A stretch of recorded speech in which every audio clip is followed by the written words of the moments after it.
Welcome to How to Solve. In this video, I'm gonna show you how to download and install the Jawa camera app on your mobile device.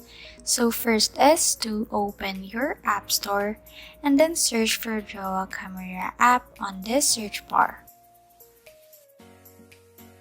And then to download the app, simply click the get icon to download.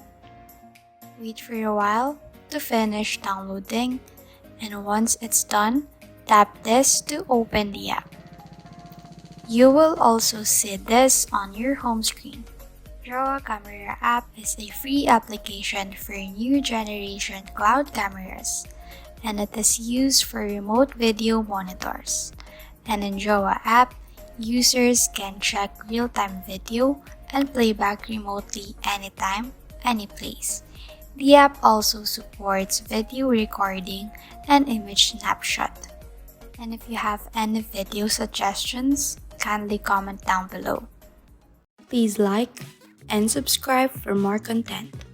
We'll see you in the next one.